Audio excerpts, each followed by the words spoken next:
Wealth is what you are left with when all your money is gone.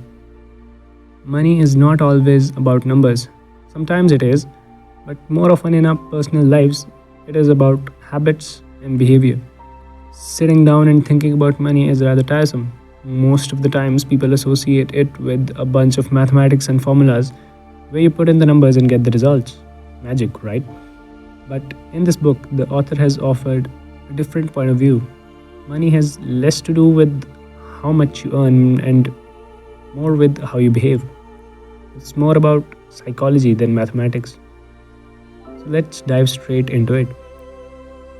No one is crazy. People can have crazy different views on money. What seems obvious and normal to you may seem completely crazy to some other guy. It is not because one guy is smart and the other one is not. Rather, it is because both of you were born and raised under different situations, different cultures, and you have experienced different things in life. And your value system has formed according to that. A person who spent his 20s in a highly inflated market will have different views than a guy who has seen no inflation at all. Each one of us has his own justifications for every decision taken. Luck and risk. Nothing is as good or as bad as it seems. Luck and risk are two sides of the same coin. It's easy to attribute your own success to hard work and discipline, and somebody else's failure to laziness and lack of passion. But we often forget the role of luck and risk.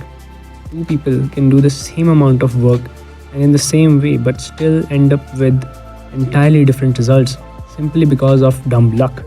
Take the example of Facebook and Yahoo. Zuckerberg is praised for not selling Facebook to Yahoo, but on the other hand, people criticize Yahoo for not accepting Microsoft's offer. Both of them did the same thing, but ended up on entirely different side of the spectrum. Some people are born in flourishing economies and some are born in war zones.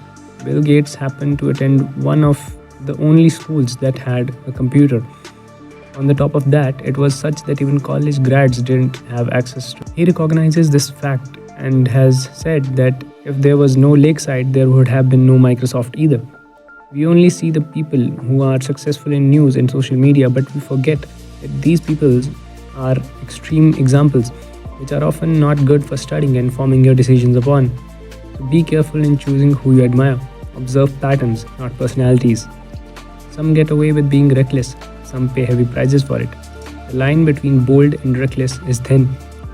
Attributing someone's success to luck often makes you sound mean and jealous.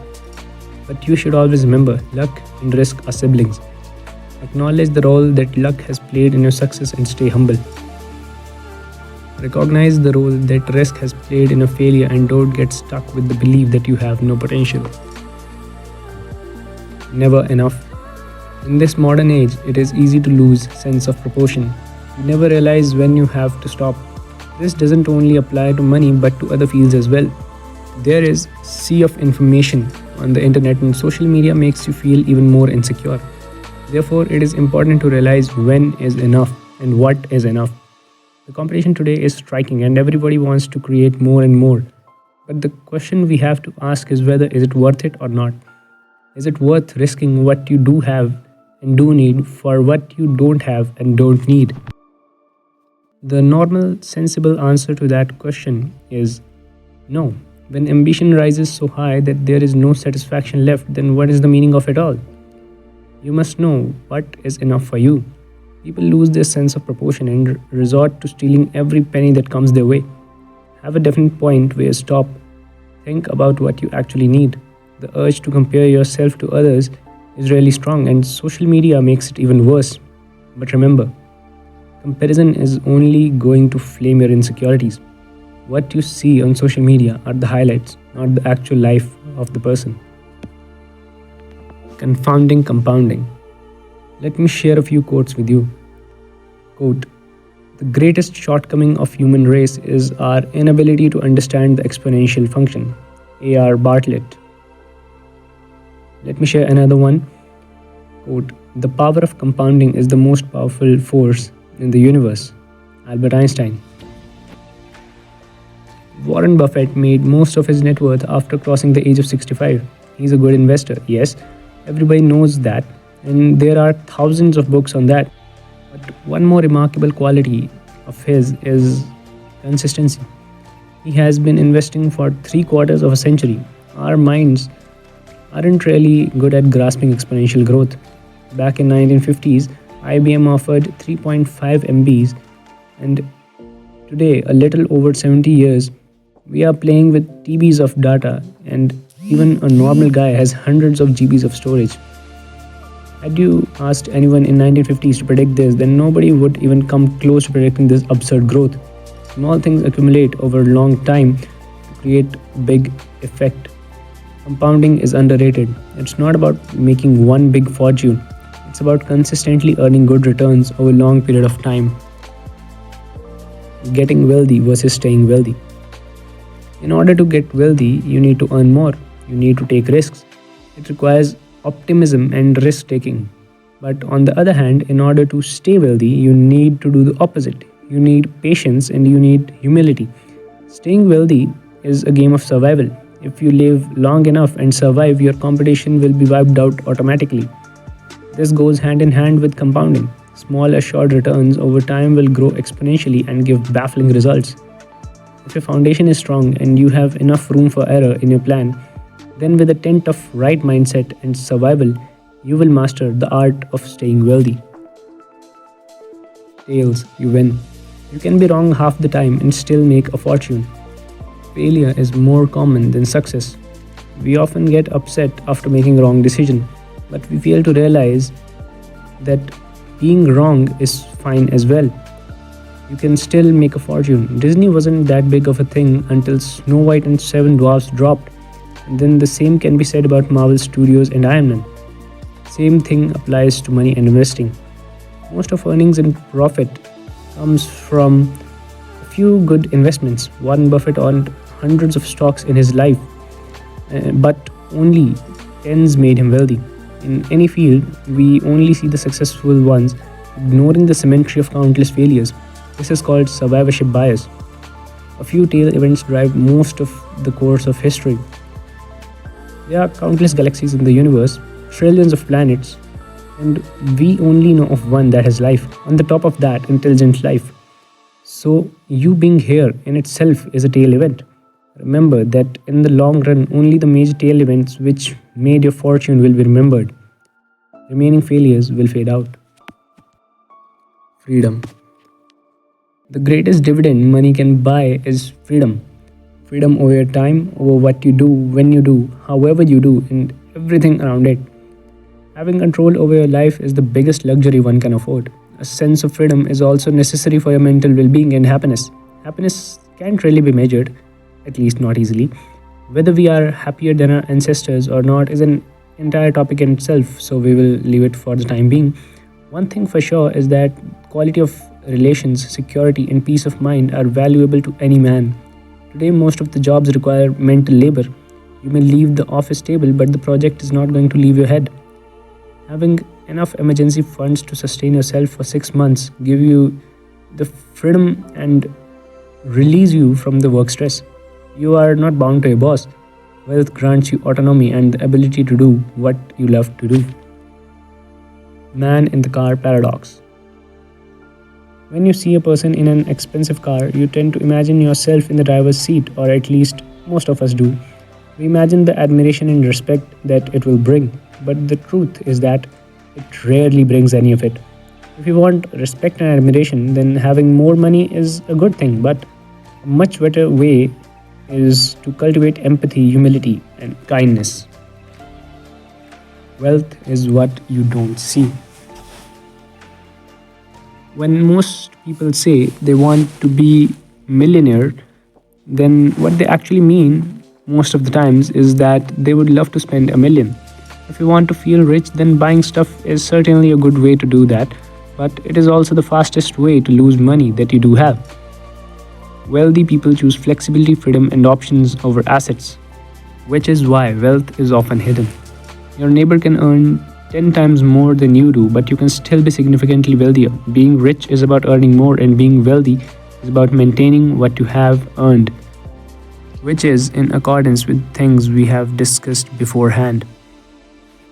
Save money. Your income can be low, but you can still be wealthier than most people out there. It is a very old school tip to save more, but it works. You don't need a specific reason to save money. Just save it for the sake of saving. After all, you never know what may happen in the future. The world is becoming increasingly unpredictable.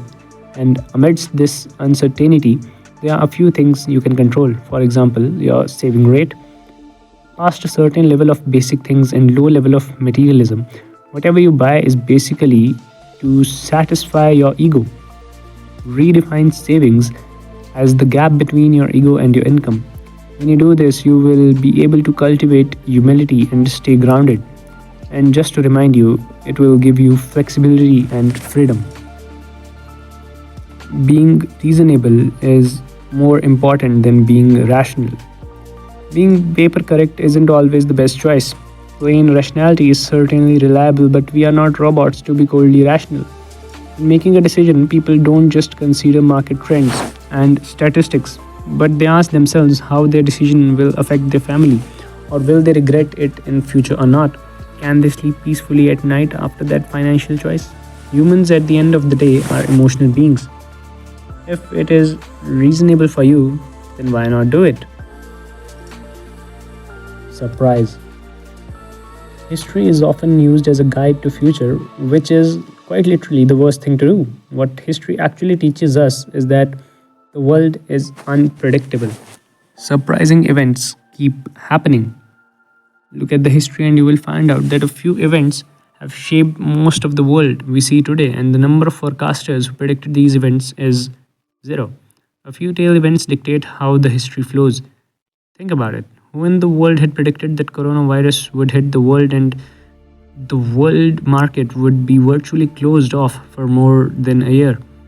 Or in the 1990s, when people were expecting retaliation from the Soviet Union and a full-fledged nuclear war, nobody expected the rise of internet. And look around yourself today. It's hard to even imagine a life without internet. You can learn about how people behave in different situations and under stress by studying history. But using it as a guide for future is a no-go. Best lesson to take from history is to brace yourself for surprises. Room for error.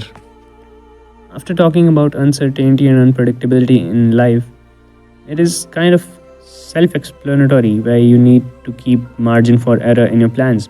Avoid making rigid plans that require a lot of things to go a certain way. Always have flexibility in your plan. Have some margin for error. Plan on your plan not going according to your plan. In many events, plans are useless, but planning is indispensable. You will change. It's no hard science that you are going to change over time, and let me tell you, we are terrible when it comes to predicting and judging ourselves, which is why long term planning is so difficult. Our desires and goals change with time, and what seemed charming to our teenage version may seem tiresome to our present. Avoid making extreme decisions because you don't know how much you will change. You will be an entirely new person, so it is effectively as good as asking a stranger to make a long term decision for you. Do not cling to the past, and as they say, reach the need to change, but do not reform too much at once. Nothing is free. Everything in this world has a price, but not all prices are mentioned on tags. Similarly, success has a price as well. It costs uncertainty, fear, doubt, and sweat.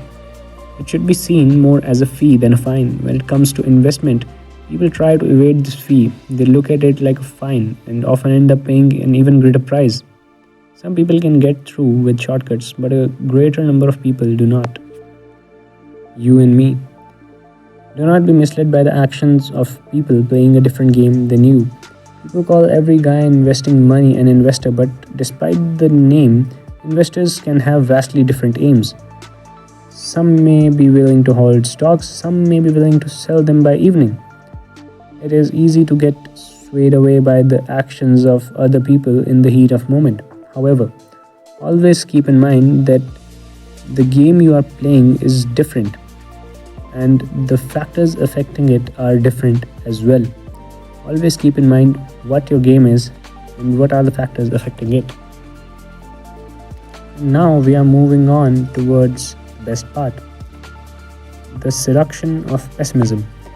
Pessimism sounds smarter than optimism and is also more common. If you talk about how beautiful the world is and everything has improved, the world has become a better place, etc., etc., then people are more likely to laugh in your face, call you knave, or talk about their troubles.